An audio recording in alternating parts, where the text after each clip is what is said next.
Bienvenidas y bienvenidos a su programa, ya lo dijo la Corte, en el cual analizamos las sentencias más importantes, los fallos emblemáticos del máximo tribunal de la República, y en esta ocasión vamos a comentar con nuestros invitados la contradicción de tesis 104/2019. Para tal efecto, le doy la bienvenida a Mireya Meléndez Almaraz. Mireya, un gusto tenerte en este programa, muy bienvenida. Muchísimas gracias, gracias por la invitación, es un gusto y un placer conocerlos. Igualmente, y también para darle la bienvenida a Josué Beristain, que podríamos en este caso decir es una bienvenida, porque ya nos has hecho favor, Josué, de estar anteriormente en el programa. Te saludo con mucho gusto. Muchísimas gracias por la invitación, Carbonell, Mireya, muchísimas gracias, es un gusto y un honor estar con ustedes el día de hoy. Muy amable. Bueno, se trata, Mireya, de una contradicción de tesis. Esto hace que sea un asunto con un planteamiento peculiar, diferente, por ejemplo, a otros asuntos que hemos visto aquí mismo en el programa, que a veces son amparos en revisión, amparos directos en revisión, etcétera, que tienen una serie de protagonistas, por decirlo así, personas de carne y hueso que tienen diferencias, que van resolviendo en tribunales sus problemas, etcétera. Pero aquí se trata de una contradicción de tesis y quiero que nos ayudes a entender cuáles son las diferentes perspectivas que generan esta contradicción. Es decir, los puntos de vista que sostienen diferentes órganos. Ahorita, si nos ayudas a entender también cuáles, porque hay ahí una peculiaridad en cuanto a los órganos que contraponen un criterio, tienen un criterio diferente. Y de eso trata el asunto. Entonces, ayúdanos a entender esta parte, por favor, Mireya, adelante. Sí, claro que sí. Efectivamente se trata de una contradicción de tesis, pero no solamente es una contradicción de tesis entre tribunales colegiados, que es lo que ordinariamente se daba. Es una contradicción de tesis entre un tribunal colegiado y dos plenos de circuito. Y entonces debemos entender qué es un pleno de circuito. Para esto te pediría que me permitas dar un pequeño panorama general, ¿no? en cuanto a la organización del Poder Judicial de la Federación. Claro, adelante. La ley orgánica, en su artículo, la ley orgánica del Poder Judicial de la Federación establece que el territorio de la República se divide en circuitos judiciales. Estos circuitos judiciales, los límites territoriales, son determinados mediante acuerdos emitidos por el Consejo de la Judicatura Federal. Esto, en el caso, se realiza mediante el Acuerdo 3/2013. Muy bien, cada circuito tiene cierto número de tribunales colegiados. Estos tribunales colegiados, cuando resuelven los juicios de amparo que son de su competencia, pueden emitir criterios discrepantes. La solución de esas contradicciones, de esas contrariedades, corre a cargo de los plenos de circuito. Entonces, el pleno de circuito debe fijar qué criterio es el que va a prevalecer para dar seguridad jurídica a los gobernados, ¿no? Ahora, puede ocurrir que las contradicciones se generen entre tribunales de diferente circuito, o bien entre plenos de diferente circuito, o entre tribunales de un circuito y plenos de otro circuito. En esos casos, quien tiene competencia para resolver sobre las disidencias que se pueden presentar es la Suprema Corte de Justicia. En este caso, precisamente tenemos una contradicción de tesis que se presenta entre un tribunal colegiado y un pleno de circuito que ya resolvió una contradicción de tesis entre tribunales de su propio circuito. Muy bien, podemos entonces decir ¿qué es una contradicción de tesis? Es un mecanismo por el cual, en términos del artículo 107, fracción 13ª, la Suprema Corte o los plenos de circuito resuelven las denuncias que formulan ciertos sujetos respecto de la discrepancia de criterios que emiten estos órganos jurisdiccionales al resolver juicios de amparo. Esa denuncia puede dar lugar a un criterio si existe. Puede ser que no existe. Se presenta la denuncia, pero cuando se analizan los elementos resulta que no existe. ¿Cuándo podemos decir? Contradicción, ¿verdad, Mireya? Exactamente, que no existe la contradicción, que no hay un punto discrepante, un punto específico discrepante. Entonces, Cuando existe una contradicción de tesis, la Corte ya ha dicho que una contradicción de tesis existe cuando las salas de la Suprema Corte de la Justicia de la Nación, los tribunales colegiados o los plenos de circuito adoptan en sus sentencias criterios jurídicos discrepantes sobre un mismo punto de derecho, independientemente de que las cuestiones fácticas que los rodean sean diferentes. Entonces, no deben ser asuntos idénticos, los hechos no deben ser idénticos, pero lo que sí necesitamos es que haya un punto de toque, un criterio sobre un mismo punto de derecho, en donde lo que afirme uno sea negado por el otro, ¿no? En este caso, la contradicción se presenta entre un tribunal colegiado del primer circuito, un pleno del octavo circuito, que es en Coahuila, y un pleno del 30º circuito, que es en Aguascalientes. Los tres casos derivan de asuntos en los que en un matrimonio uno de los cónyuges decide demandar el divorcio a su cónyuge y entonces promueve un juicio de divorcio sin expresión de causa. Cabe destacar que en estas tres entidades está regulado ese procedimiento y si bien el trámite no es idéntico, sí en lo sustancial es muy similar. Ajá. La parte actora presenta su demanda con un convenio. En este convenio tiene que proponer a su contraria qué es lo que va a ocurrir con el tema de los alimentos, el tema de los hijos, si hay sociedad conyugal, si hay separación de bienes, si hay un tema de compensación, en fin, todo lo que puede proponerle para que lleguen a un acuerdo. El juez admite la demanda y ordena el emplazamiento del demandado. El demandado da contestación a la demanda. En estos casos específicamente no se llegó a un acuerdo. Por lo tanto, el juez lo que hace es dicta una resolución en la que decreta el divorcio y deja salvo los derechos de las partes para que hagan valer en lo subsecuente, dicen, lo que en derecho corresponda. Entonces, todas las cuestiones inherentes al matrimonio y que deben ser solucionadas en el divorcio quedan pendientes de resolución, pero el divorcio mismo ya se decreta en este auto. O sea, estamos hablando, Mireya, de la disolución del vínculo conyugal como tal, ¿verdad? Exactamente, exactamente. En esta resolución ya tenemos el divorcio decretado. Ahora, ¿qué es lo que ocurrió?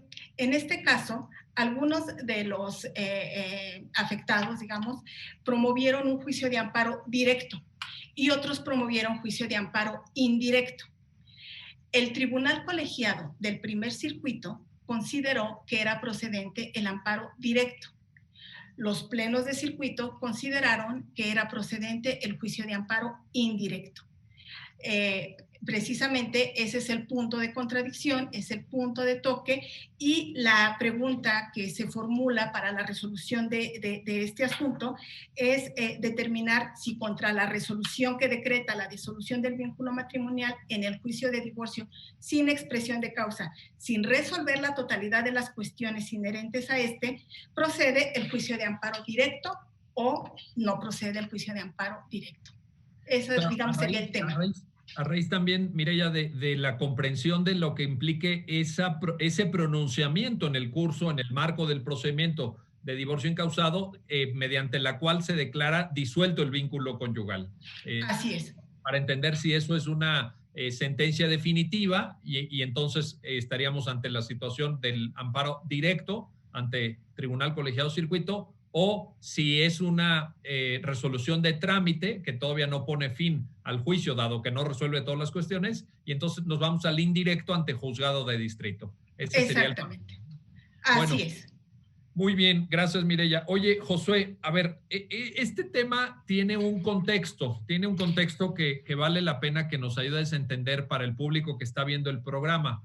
El divorcio incausado originalmente viene de una determinación judicial, es decir, la Suprema Corte entiende que es inconstitucional, que es violatorio de un derecho humano. Tú ahorita nos vas a explicar de cuál y por qué argumento, pero se entiende que cuando los códigos civiles le piden a una persona que quiere divorciarse que justifique que acredite una causa, que exponga una razón y que esa razón quede probada en juicio, eso viola un derecho humano. Y entonces esto genera parte de los problemas a los que hacía referencia Mireya, por cuanto a que al ser un criterio judicial y no una determinación legislativa, quedaron muchos aspectos como en el aire, quedaron muchas cosas que no se sabía bien a bien cómo resolver. Ayúdanos a entender el origen de la figura sobre la que estamos hablando, Josué Beristain, por favor. Así es. Bueno, el tema que al final, como lo explicó Mireya, termina reflejándose en esta contradicción, se deriva desde que la Suprema Corte de Justicia de la Nación determina inconstitucional el régimen de causales para lograr el divorcio. Si recordamos, esa sentencia privilegió, ponderó y decretó el derecho a la libertad en su faceta de libre desarrollo de la personalidad. Concebida esta faceta como una salvaguarda de la libertad de las personas para lograr llevar a cabo sus planes de vida. Se dijo en esa sentencia que el libre desarrollo de la personalidad es una protección a libertades que no han sido tradicionalmente protegidas por otro derecho, como la libertad de expresión, como la libertad de reunión, y su objetivo principal es lograr que la persona logre sus planes y sus proyectos de vida. Al determinarse esto, se analizó, por supuesto, algo que hay que puntualizar es que este derecho al libre desarrollo de la personalidad no es absoluto, como la mayor parte de los derechos no lo es, sino tiene un límite en el derecho de terceros y en el orden público.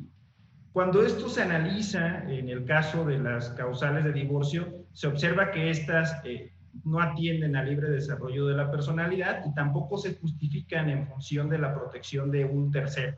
Por tanto, se decreta estas causales inconstitucionales.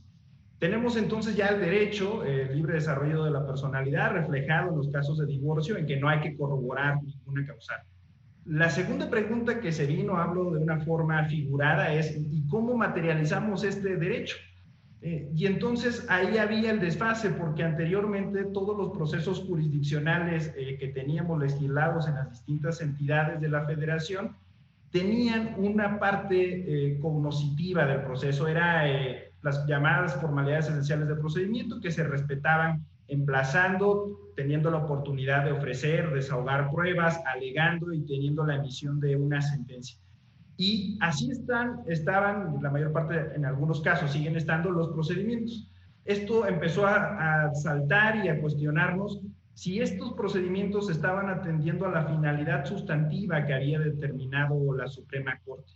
Entonces, en algunas entidades federativas, a través de ejercicios legislativos, empezaron a adecuar los procedimientos para hacerlos coherentes con, insisto, el derecho que se buscaba proteger, la libertad.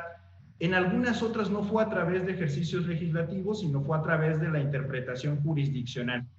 Desde mi perspectiva, ambos ejercicios correctos, entendiendo el proceso como un fin y no como un medio, y entonces intentando adecuarlo a las necesidades del derecho sustantivo que se van a analizar.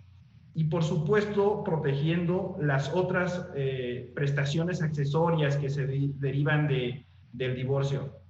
Y esto quisiera apuntarlo también en consonancia con la reforma constitucional del 15 de septiembre de 2019, que adicionó un tercer párrafo al artículo 17, y donde claramente señala la Constitución que en cuanto no se transgreda la igualdad de partes, hay que privilegiar las resoluciones de fondo lejos de formalismos procedimentales. Insisto que bajo estas dos premisas, tanto a través de actividad legislativa o jurisdiccional, se empezaron a adecuar los procedimientos. Entonces, en algunos procedimientos se determinó, bueno, tengamos una primera, lo diré en términos genéricos, resolución, que pues hay muchas formas de resolución, pero ya abordaremos ese aspecto. Tengamos una primera resolución donde decretemos el divorcio. Y una vez que decretemos el divorcio, si ahí se llega a un acuerdo por las demás prestaciones, como se establecía a través de aceptar el convenio que una de las partes ofrezca, ahí lo concluimos. Si no, decretamos divorcio y nos seguimos por las demás prestaciones. Hablamos de guarda y custodia, y en algunos casos puede ser patria potestad, más específicamente las relacionadas de la disolución del vínculo matrimonial, pensiones compensatorias, disolución de regímenes de sociedad conyugal en el caso que la existiera. Y ahí empezó, digamos, el primer debate, ¿no? ¿Cómo adecuamos los procedimientos? Algunos conscientes de que vamos a hacerlo de esta forma, privilegiando el derecho sustantivo, otros no compartiendo esa postura y manteniéndolo a un proceso como lo teníamos anteriormente y dictando la sentencia hasta el final, no obstante, hasta que concluyera todo el procedimiento, no obstante que ya no tenía que corroborarse nada, porque como bien lo dice la sentencia, solo por cuanto hace al divorcio, los presupuestos son el presupuesto lógico, que existiera un matrimonio, y el segundo, la expresión de la voluntad. Y no hay nada más. Entonces, insisto en que este derecho sustantivo y cómo se materializó empezó a tener congruencia con los procesos, y algunos dijeron decretemos divorcio de inicio. Y también por alguna cuestión de coherencia en las prestaciones, porque justo el divorcio es la base de las demás prestaciones.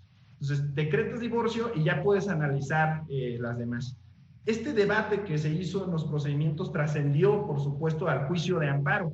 Y entonces la pregunta empezó a ser, en los casos, insisto, que se tomó la decisión de decretar el divorcio en los primeros momentos del proceso, en la mayor parte, una vez que se desahogaba a la vista la contestación de la demanda, la pregunta empezó a ser, ¿y contra esta resolución qué procede?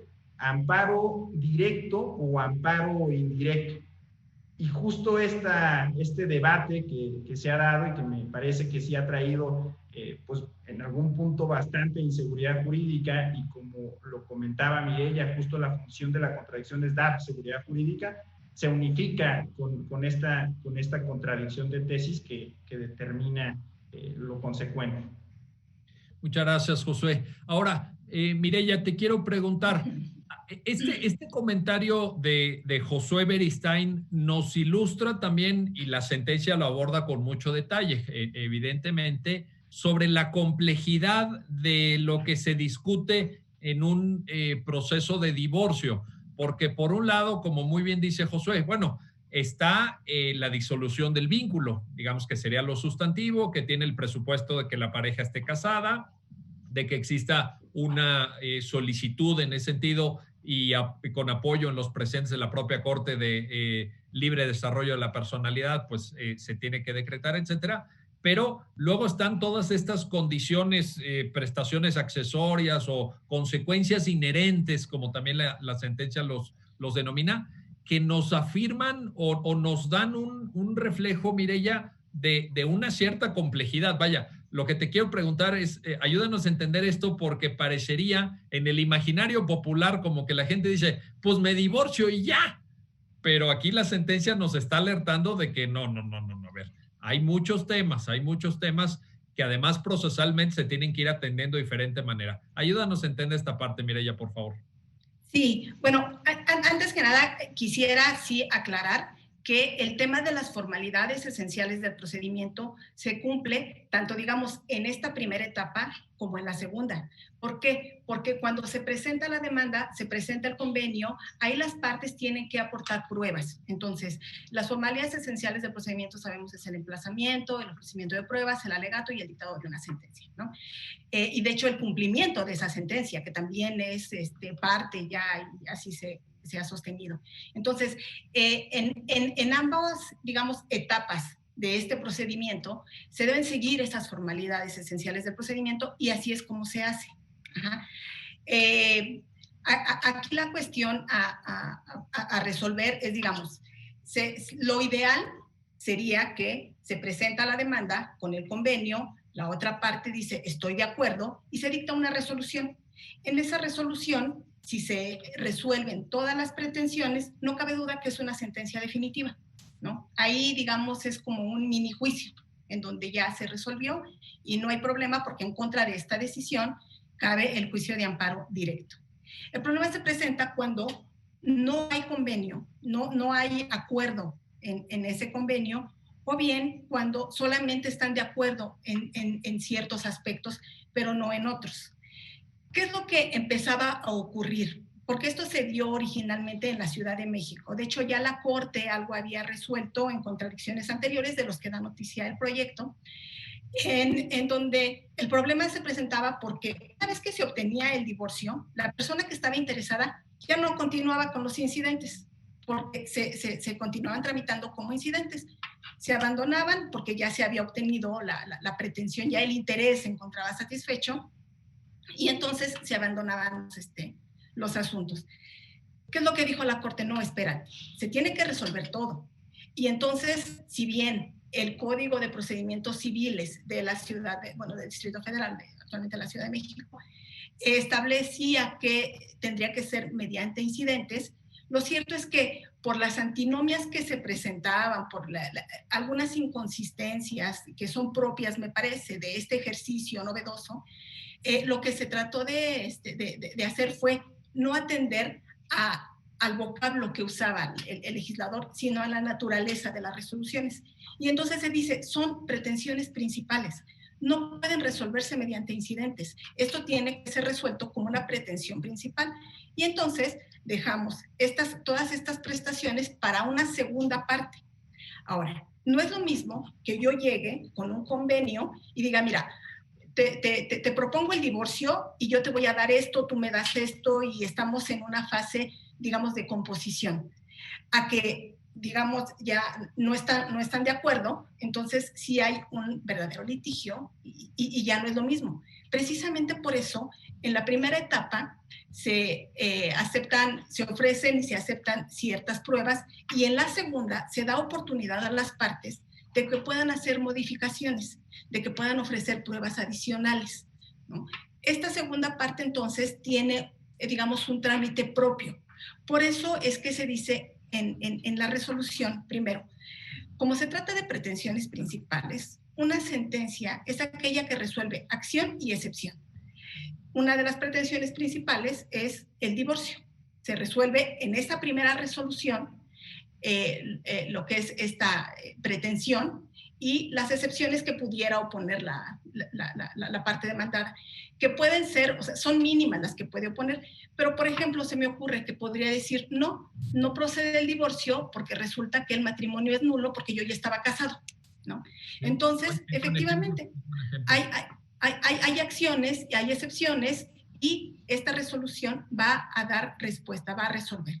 Es una sentencia definitiva.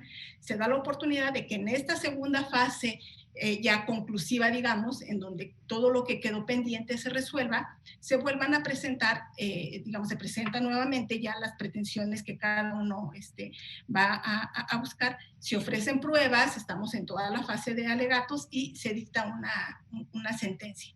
Entonces, de esta manera tenemos, me parece que una mejor operatividad en el trámite de este tipo de procedimientos, y se agotan todos los temas, se agotan todas las pretensiones, se da respuesta a todo ello sin generar inseguridad jurídica, sin generar esto que comentaba yo, de que ya las partes abandonan el juicio y entonces no hay problema. Yo ya estoy divorciado y era lo que me interesaba, pero ya no hablo sobre las pensiones de alimentos o bien las compensaciones, en fin, todos estos otros temas que obviamente también deben quedar resueltos con la disolución del vínculo matrimonial. Sin duda. Bueno, vamos a hacer una pausa, no se vayan, regresamos enseguida para seguir platicando con nuestros invitados sobre la contradicción de tesis 104-2019 y pues todo el efecto de comprensión del divorcio incausado. Regresamos enseguida a su programa, Ya lo dijo la Corte.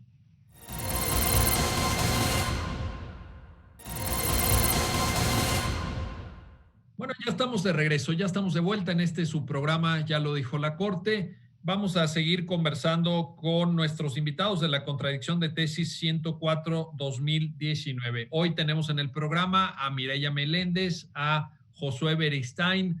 Y Josué, fíjate, una cosa, te quiero preguntar sobre algo que quizá es paralelo al propio pronunciamiento, pero que me llama la atención por esta complejidad a la que Mireya se refería al inicio, en cuanto a que son 2 plenos de circuito y un tribunal colegiado en diversas partes de la República. Y esto te lo pregunto por lo siguiente, parece en la lectura de la sentencia que a veces es difícil compaginar en un país tan grande como México, tan plural, tan diverso, un régimen de facultades de órganos judiciales federales, por ejemplo, en este caso, con facultades legislativas de las entidades federativas. ¿Qué te quiero decir? Fíjate, por un lado tenemos el régimen del entonces Distrito Federal, hoy Ciudad de México, pero también tenemos, y están citadas en la sentencia, normas del estado de Coahuila, normas locales del legislador del estado de Aguascalientes, y eso por cuanto hace a la contradicción que conforma el pronunciamiento en este caso. Pero imagínate eso multiplicado por 32. Entonces, de pronto parece que si la Corte quiere hacer un estándar generalizado de protección de derechos, pues a veces topa con esta pluralidad de regímenes jurídicos y también, ¿por qué no decirlo?, con la falta de actualización de algunos códigos. Es decir, parece que no todos los legisladores hacen bien su tarea. ¿Qué opinas de esto, Josué Beristain? Pues efectivamente es un reto en nuestro sistema federal en ese sentido.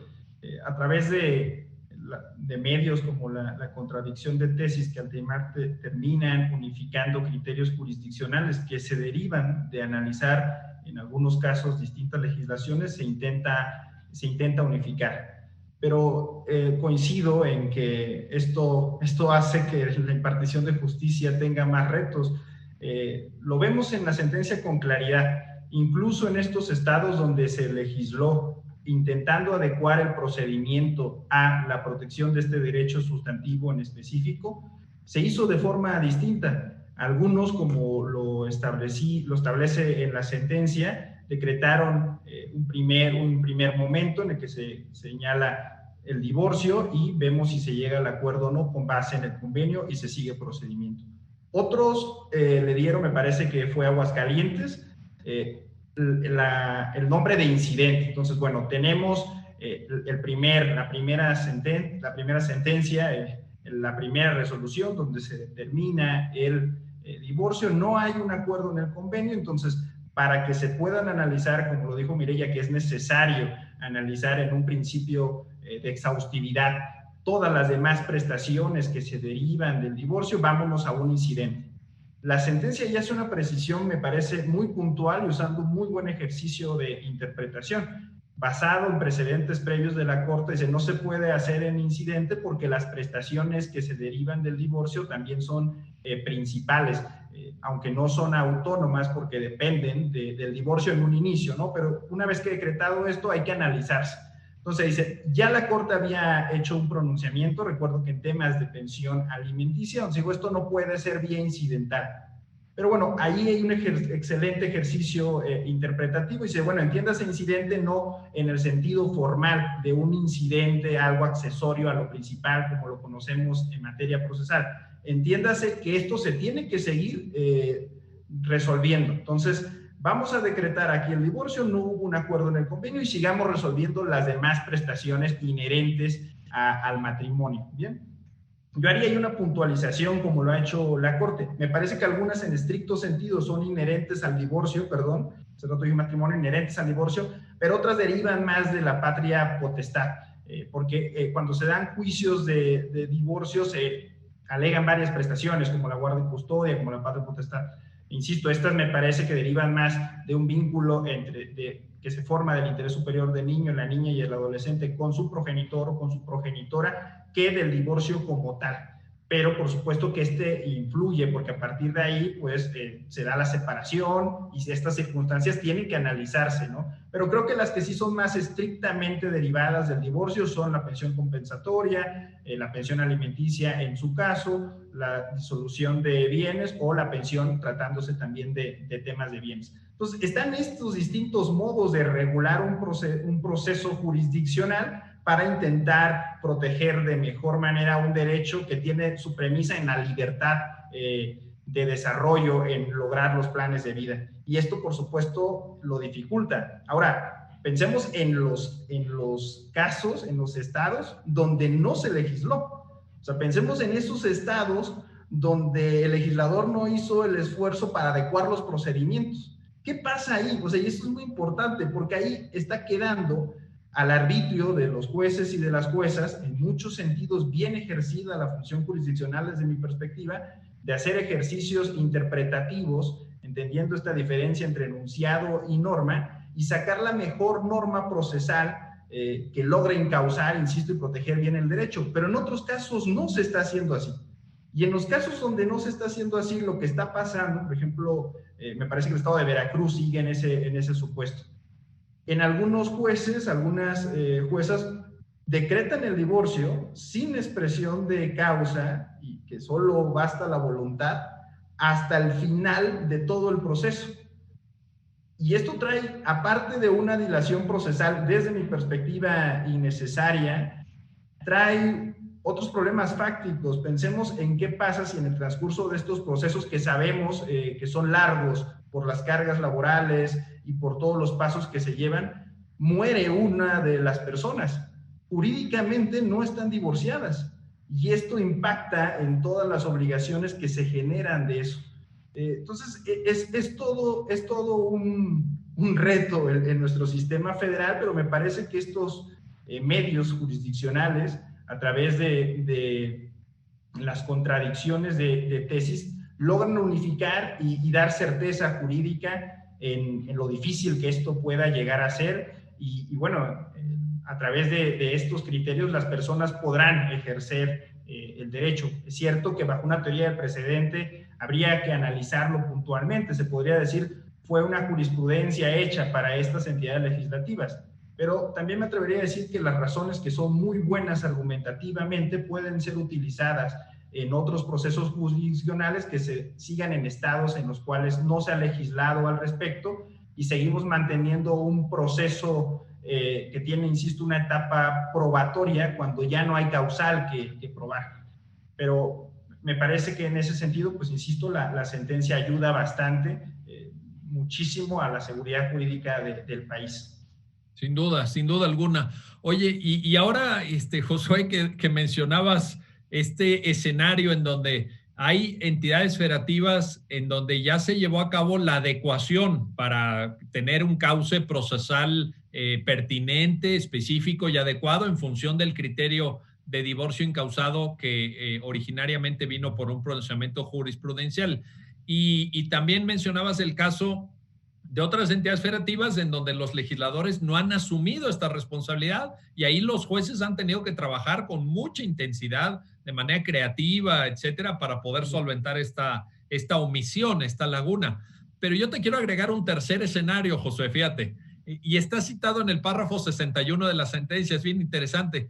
Es el caso de la Ciudad de México. Fíjate, la capital de la República, en donde por una parte se señala, está en la sentencia, dice, en el Código Civil sí se menciona que cuando ya se aprueba lo relativo al convenio, etcétera, se dicta una sentencia, y en cambio en el de procedimientos civiles se dice que el juez decretará el divorcio sin necesidad de dictar sentencia. Fíjate, en la capital de la República, o sea que ni siquiera aquí se hace bien este trabajo. Yo creo que necesitamos un acompañamiento ahí muy, muy importante.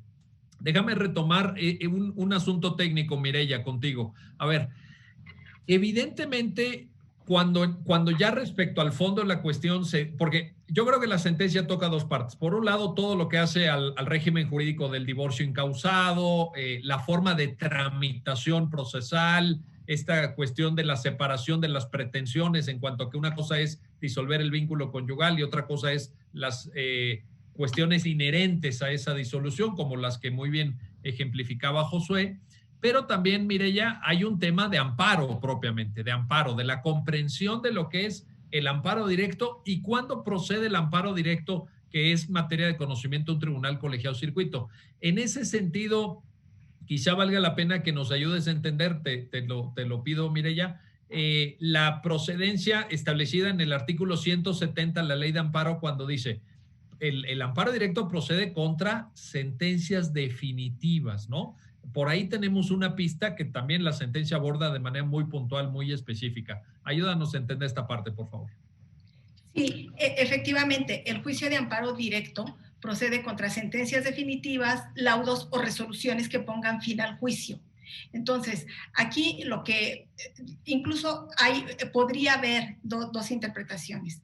Me parece importante también mencionar, precisamente para justificar un poco la procedencia del juicio de amparo directo, que en la primera interpretación que hizo la Corte, en algún momento lo que se dijo fue, esta resolución que decreta el matrimonio corresponde a un auto definitivo. Si bien ese tema no había sido materia de debate, no fue tema de contradicción de tesis en aquellas contradicciones que resolvió la Corte, sí fue ahí una determinación obiter dicta que se emitió para poder darle sentido a este procedimiento, para poder darle operatividad, ¿no? Entonces, ¿qué era lo que se decía? Es un auto definitivo porque en relación a ese preciso tema, a esa precisa pretensión, ya no es posible que el juez se vuelva a pronunciar en un futuro. Entonces, ya desde ahí había, digamos, alguna posibilidad de poder afirmar la procedencia del juicio de amparo directo, porque podíamos decir que era una resolución que ponía fin al juicio sobre esa única pretensión. En esta sentencia, una de las finalidades es dejar en claro que no es un auto definitivo, que no tiene los alcances de un auto definitivo, sino de una sentencia definitiva en el sentido de que resuelve acción y excepción. Entonces, técnicamente, eso es lo que sostiene el proyecto. Y siendo una sentencia definitiva en contra de esta decisión, procede el juicio de amparo directo, ¿no? Es, digamos, el razonamiento que se da en la resolución. Oye, y en este sentido, Mireya, una puntualización ahí para que nos ayudes a entender también. Me llama la atención que la sentencia refiere que en el marco jurídico de estas entidades federativas no se contempla un recurso de apelación.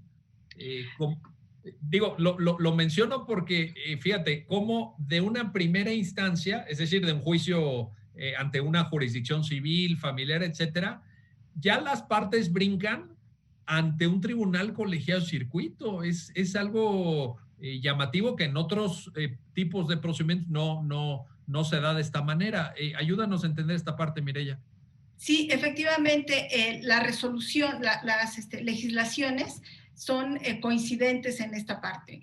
El auto, de hecho no es un auto, la resolución que decreta el matrimonio no admite recurso ordinario alguno. Entonces, en contra de ella procede el amparo. Ahora, ¿por qué la relevancia de qué tipo de amparo? Porque, bueno, podría uno decir, bueno, pues es irrelevante, ¿no? O sea, si hay que procede el amparo directo o indirecto, el chiste es que procede el amparo. Y no es así. Los efectos en uno y otro caso son diferentes. Los alcances de un amparo directo y de un amparo indirecto son diferentes. Las cuestiones que yo puedo hacer valer, sobre todo en el tema de, por ejemplo, inconstitucionalidad de alguna norma, son diferentes. Mientras que en uno, una eventual inconstitucionalidad de normas solamente va a impactar en el procedimiento, en el otro no se le vuelve a aplicar en su vida al quejoso, ¿no? Una norma que se declara inconstitucional. Además, el trámite, efectivamente, en este caso se dicta la resolución que decreta el divorcio y en su contra procede el amparo directo y hasta ahí se quedó. Si llegara a proceder el juicio de amparo indirecto, conoce un juez de distrito y en contra de su decisión procede el recurso de revisión ante un tribunal colegiado, ¿no? Entonces, sí hay ahí algunas cuestiones que son de relevancia para establecer cuál es la procedencia en uno y otro caso. Sin duda alguna. Oye, Josué, déjame preguntarte por una cuestión que está desarrollada en la sentencia y que pues me llama mucho la atención y estoy seguro que a ti te va a interesar porque tú eres profesor y eres experto en cuestiones procesales y de teoría del proceso, etcétera. La sentencia refiere el tema de la acumulación de procesal, de pretensiones y la escisión, o sea, la separación. Esto viene mucho al caso en este tipo de procesos porque hay una pluralidad de cuestiones que se reclaman, es decir, por un lado, desde luego, la disolución del vínculo conyugal, el divorcio como tal, pero todo esto que tú ya mencionabas. Ayúdanos a entender esta parte de la sentencia, porque creo que con esto le vamos a dejar muy claro a las personas que están viendo el programa, Josué, también que eventualmente pueden, ojalá que no, ¿verdad? Pero eventualmente pueden requerir de un trámite procesal de divorcio, ojalá que no, para que entiendan la complejidad de lo que ahí se discute, lo que ahí se ventila. El tema de acumulación y separación o escisión de pretensiones, por favor, Josué. Claro que sí. A mí me parece que la figura que está detrás de estas otras dos figuras es todo un tema de economía procesal, tanto en cuestiones de recursos materiales como en recursos humanos. En términos básicos, lo que la sentencia de una manera que desarrolla muy bien señala es, la regla general sería que todas las prestaciones, mientras no sean incompatibles entre sí y tengan una coherencia porque una es base de las demás, se hagan en un solo juicio, se acumulen y se resuelvan en un solo juicio. Y por ende, en un solo proceso, para ser más exacto, que culmina con una sola resolución jurisdiccional, una sentencia como lo conocemos. Pero hay ocasiones en las que es válido dividir esto. También por economía procesal, también por cuestiones prácticas, como lo comentaba. Y estas razones es porque posibilitan mejor el estudio, puede ser una de ellas. Yo comentaba, una vez que se decreta el divorcio, se puede analizar todos los temas como el desequilibrio económico. Entonces, uno puede decretar el divorcio en un primer momento y seguir el procedimiento con una etapa probatoria que nos ayuda a disminuir el riesgo de una decisión errónea en materia de hechos para corroborar, solo por poner un ejemplo, desequilibrio económico y emitir una segunda sentencia para esas otras prestaciones. Ahí es cuando se posibilita y cuando se justifica que se divida el estudio de las prestaciones. Y quisiera ejemplificar esto con algo que tuve la oportunidad de ver en mi vida jurisdiccional en los tribunales colegiados de circuito. Estas prestaciones que se derivan del divorcio pueden ser invocadas por las partes, pero como bien nos señala la sentencia, también son analizables de oficio, es decir, sin que nadie lo pida, el órgano jurisdiccional los tiene que analizar. En algunos casos solía pasar que se demandaban todas, divorcio, y voy a referirme al ejemplo de pensión compensatoria, y se llevaba el proceso, pero el conflicto jurisdiccional se centraba, aunque ya no era el caso, insisto, porque basta con la voluntad, en el divorcio nada más. ¿Bien? Entonces, cuando llegaba el momento de emitir la sentencia, se decía, perfecto, decretamos el divorcio con base en la jurisprudencia de la Corte, no necesitamos corroborar nada más que la voluntad, están divorciados. El órgano jurisdiccional decía, me toca analizar la pensión compensatoria. Y entonces observaba que no tenía elementos de juicio para determinarla, porque justo el presupuesto necesario para esta prestación es el divorcio, que lo acababa de decir unos párrafos antes.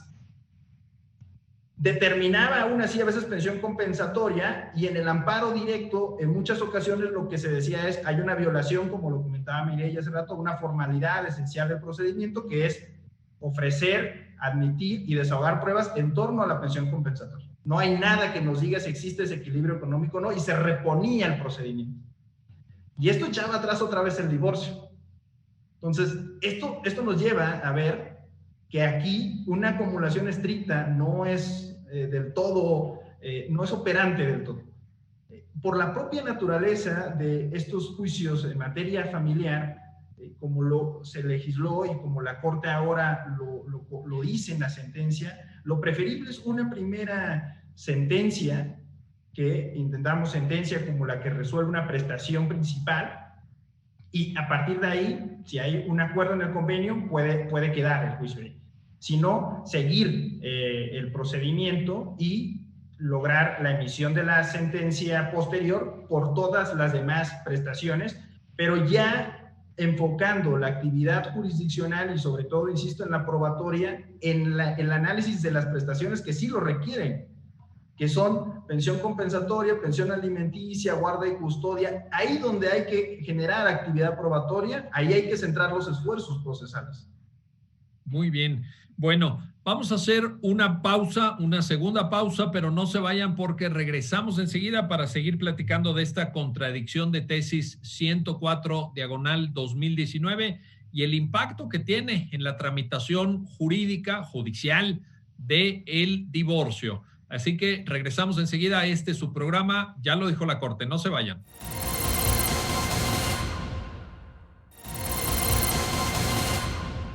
Bueno, ya estamos de vuelta, ya estamos de regreso en su programa, ya lo dijo la Corte, para seguir comentando y analizando con nuestros invitados esta contradicción de tesis, la 104 del 2019. Y te quiero preguntar, Mireya Meléndez, fíjate, parecería por el punto de toque, la pregunta que intenta resolver la contradicción de tesis, que en realidad se trata de un tema muy técnico, de un tema de interés solo para los abogados, incluso dentro de los abogados quizás solamente para personas que trabajan en el Poder Judicial de la Federación, etcétera. Pero yo, leyendo la sentencia, advertí también un asunto sobre el que te quiero preguntar, porque me parece que la sentencia hace también una tarea importante de pedagogía social.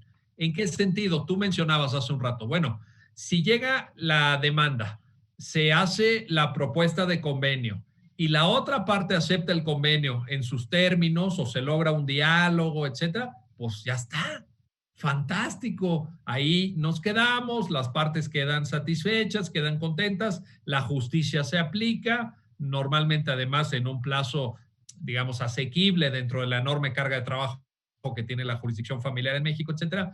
Pero aquí el problema es que esto creo que en la práctica sucede más bien poco, porque cuando se llega a esa indeseable situación del divorcio, pues las posturas ya están muy enfrentadas, ya están muy enconados los ánimos. Entonces, lo que te quiero preguntar, Mireya, es esto, como que la sentencia también hace pedagogía social en el sentido de decir, oigan, cuidado, porque divorciarse implica una serie de consecuencias. De ahorita los ejemplos que ponía Josué eran muy buenos. Pensión compensatoria, guardia y custodia. Eventualmente se podrá discutir hasta pérdida de patria potestad, régimen de visitas, con quién se van en las vacaciones los niños, etcétera. ¿Cómo ves esta parte de la sentencia también, Mireya? Sí, de hecho, lo que se pretendió también no es solamente la advertencia en este tipo, de que lo mejor es que se resuelvan estos asuntos de la manera más, digamos, con la mayor economía procesal, en donde las partes puedan llegar a un acuerdo, se dicta una única sentencia y termina toda la controversia, sino también explicar cuál fue la razón de este divorcio, de este tipo de procedimiento, la posibilidad de que, porque todavía hay muchas personas, no hablo de hombres o de mujeres específicamente, pero que son temerosas de promover este tipo de divorcio, ¿no? Entonces, también abrir explicar cuál es la razón de su implementación, que es el libre desarrollo de la personalidad, la posibilidad de optar por una, digamos, un proyecto de vida y cumplir con ese proyecto de vida, y explicar también el trámite que se sigue, ¿no? Y cuáles han sido los criterios, digamos, que ha seguido la Corte, cuáles son los trámites que ha propuesto el legislador para dar cumplimiento. Efectivamente, no solamente en el tema de divorcio, sino también los juicios de oralidad. Hay esta tendencia a que pueda haber un acuerdo en donde se elimine ya más el trámite con esta implementación de juicios orales, de este tipo de juicios y algunos otros en donde lo que se busca es el acuerdo entre las partes. Me parece que no solamente se logra satisfacer las necesidades de los gobernados, ¿no? De las partes, que cada uno pueda obtener lo que le corresponde o lo que esté dispuesto a obtener y a ceder, sino también tenemos una carga de trabajo impresionante en los órganos jurisdiccionales, ¿no? Creo que también se trata de establecer ciertas medidas para terminar con los rezagos, con los pendientes que se tienen en el Poder Judicial. Y pues sí, digamos, creo que la sentencia trata de explicar varios temas, varios puntos de vista. Al final del día, el proceso es instrumental. El proceso no es un fin en sí mismo. Lo que se busca es que resuelva las controversias. Y si estas pueden ser resueltas por las partes desde un inicio, pues es mucho mejor, ¿no? Entonces, me parece que sí, en sentencia se logra esa finalidad, por lo menos sí se da una explicación sobre estos puntos. Sin duda, sin duda. Oye, y qué importante este comentario tan atinado que haces respecto a la carga de trabajo, porque fíjate, ahí con datos de INEGI, siempre me gusta recordar esto, lo he mencionado incluso en programas anteriores, en el censo estatal de Administración de Justicia que el INEGI da a conocer año con año, en los últimos, por lo menos, la jurisdicción con mayor carga de trabajo es la materia familiar, justamente. Es decir, del 100% de los procesos judiciales que resuelven los tribunales en las entidades federativas, otra cosa es la justicia federal, evidentemente, pero en las entidades federativas el 36% es en materia familiar. Es decir, estamos hablando de un poco más de 1 de cada 3 procesos y el número total a nivel nacional, reporta INEGI, supera las 710,000 causas judiciales cada año. Es algo impresionante. Bueno, y cuando uno acude, a las sedes, pues, físicamente a los juzgados de familia, se da cuenta. O sea, están saturados. Incluso van muchísimas personas. Acuden diariamente miles de personas a los juzgados de familia. Entonces, me pareció muy atinado tu señalamiento, Mireya, de que también de esta manera, pues el Poder Judicial de la Federación, en este caso la Suprema Corte, se hace parte de atender la necesidad de ir dándole velocidad, celeridad para atender estas cuestiones tan importantes en la vida de las personas. Imagínate un divorcio, ¿verdad?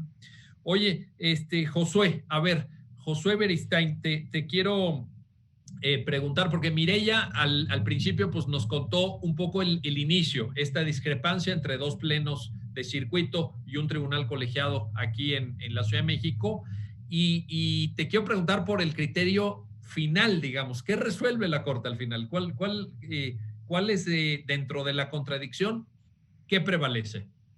Claro, bueno, al final prevalece que esta es una sentencia definitiva para efectos del juicio de amparo directo y por ende procede el amparo directo. Y es porque, y esto es importante, lo aborda la sentencia y lo comentaba Mireya, con independencia de la denominación formal, auto definitivo, resolución previa, está resolviendo una prestación principal de la controversia. En este caso, no propiamente en términos literales estrictos una controversia. Está resolviendo una prestación principal y la base de las demás, que es el divorcio.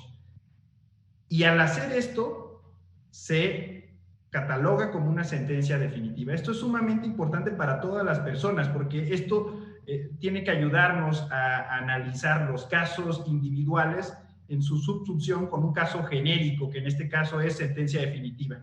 Si nosotros analizamos las cosas por su finalidad más que por la etiqueta, podremos ir dirigiéndonos bien en la vía del amparo que corresponda. Y ahí quisiera hacer 2 puntualizaciones que comentaba hace ratito Mireya sobre la diferencia entre el amparo directo y el indirecto. ¿Qué pasó en estos casos cuando los órganos colegiados decían esto es indirecto? Si analizamos la ley de amparo, la única fracción que posibilita que se analice un acto dentro del proceso a través del amparo indirecto es la relativa a actos dentro del proceso que violen derechos sustantivos, entendido por el desarrollo de la jurisprudencia de la Corte como aquellos que impacten en un derecho humano.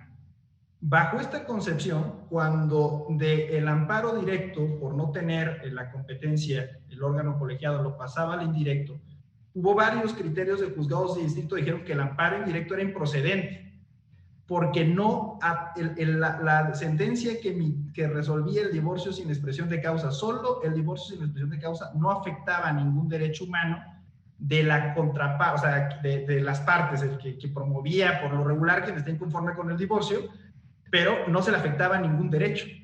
Más allá de la corrección o no de este criterio, este era un primer obstáculo, porque si ibas al directo y el directo no era porque no lo consideraba sentencia definitiva, e ibas al indirecto, el indirecto te decían esto es improcedente porque no viola derechos humanos. Y yo solo puedo ver dentro del proceso violaciones a derechos humanos. Eso por una parte, pero ahora otra cuestión y de lo que hablabas hace ratito y lo que comentaba Mireya, economía procesal y agilizar los procesos y con esto descargar la función e impartir mejor justicia. podríamos pensar en abstracto cuál es la diferencia elemental o más básica o esencial entre el amparo directo y el indirecto. Y desde mi perspectiva es que el indirecto tiene una etapa probatoria, y tiene una etapa probatoria para posibilitar el análisis de actos reclamados que lo necesitan, que necesitas probar cosas que no pudiste hacer valer ante la autoridad responsable por muchas razones. Esa idea de hacer esta diferencia fue lo que en el año 1988 hizo que se reformara la ley de amparo, y fue justo cuando se adicionó otro supuesto más al amparo directo, que es el de las resoluciones que ponen fin a juicio. Antes de esta reforma, esos actos todavía se veían en amparo indirecto. Y vale la pena mucho leer la contradicción de tesis de la segunda sala de la Suprema Corte de Justicia de la Nación, la 21 de 1999, donde analiza esta reforma, y me voy a permitir leerlo muy rápido. Dice puntualmente: la reforma constitucional y legal en materia de amparo realizada en diciembre de 1988, al introducir las resoluciones que ponen fin al juicio como otro supuesto de procedencia del amparo indirecto, se sustentó en la necesidad de resolver en esta vía resoluciones que no exigen para su estudio la aportación de pruebas y mayor amplitud de términos procesales. ¿Qué nos dice esto? Como otra razón más, es que no tiene un sentido basado en una economía procesal mandar una resolución jurisdiccional donde no puedes probar algo más de lo que debiste probar ante la autoridad responsable al amparo indirecto. Esto solo hace más tardío el proceso, porque, como lo dijo Mireya, aparte contra esto procede una revisión contra colegiado. Esta es otra razón más práctica, también para decir lo que procede es el amparo directo. Más allá que creo la principal es que esto es porque es una sentencia definitiva, resolvió una prestación principal. Y nada más dos apuntes sobre el amparo directo en ese sentido. Como se estableció a partir de la reforma de 1988, son dos supuestos que me parecen independientes. Uno es que se resuelva una prestación principal y esto es una sentencia definitiva, y otro es que ponga fin a juicio. Y esto se ha entendido jurisprudencialmente como aquellos asuntos que no resuelven nada de fondo, pero lo acaban. Por ejemplo, que opere la caducidad en los casos, en las materias en las que está permitida, que en materias de niños y adolescentes no lo está. Pero vamos a pensar en un ordinario mercantil. ¿Por qué es importante? Porque muchos colegiados y muchos juristas empezaron a decir, es que no procede el amparo porque no ha acabado el proceso. Y estaban analizando este caso particular bajo el segundo supuesto de resoluciones que pone fin a juicio. Acá no es importante que no haya acabado o no el proceso, porque estamos en el primer supuesto. Estamos en el supuesto de sentencia definitiva, y una sentencia definitiva es lo que resuelva en lo principal. Si resolvió una prestación principal, es sentencia definitiva y por eso procede amparo directo. Más allá que, como ya lo vimos y la sentencia lo explica, el proceso va a continuar. Pero no es una condición ni necesaria ni suficiente para que proceda el amparo el que ahí termine bajo este primer supuesto. Y solo por último, tampoco, porque se dio en el debate, es otra condición que en realidad exista una controversia, y esto ya lo había comentado la Corte, porque se empezó a decir, bueno, es que si no existe controversia no es amparo directo. La Corte ya tiene jurisprudencia donde en los casos de divorcio voluntario, incluso antes del divorcio sin expresión de causa, se dijo, la resolución que dirime un divorcio voluntario, donde en materia estricta no hay una controversia, es impugnable a través del amparo directo. Y bajo esta misma consideración, que resolvía algo principal. Entonces, bueno, al final la Corte resuelve esto y me parece, insisto, un asunto sumamente trascendental para el orden jurídico, para dotar de seguridad y, bueno, para que las razones que a través de estos medios y muchos más se exponen puedan ser utilizadas, replicadas, y ojalá lleguemos a una uniformidad. Hace ratito que hablábamos de la necesidad legislativa, pues está pendiente en el Congreso de la Unión una norma que podría ayudarnos muchísimo en ese sentido. Pues ojalá que te escuchen, Josué Beristain, por ahí del Congreso de la Unión, porque esta norma no solamente está pendiente y sin duda ayudaría mucho, sino que está pendiente desde hace tiempo, por cierto. Ya van varios años en donde esto ya tendría que haber sido dictada. Bueno, Mireya Meléndez, Josué Beristain, muchísimas gracias por compartirnos estas reflexiones, estas consideraciones y sobre todo por la claridad con la que nos han explicado el contenido y los alcances de esta contradicción de tesis, la 104 del 2019. Gracias a los dos y gracias a ustedes que hacen posible este programa. Ya lo dijo la Corte, en el cual analizamos los fallos emblemáticos, las sentencias más importantes del máximo tribunal de la República. Hasta pronto.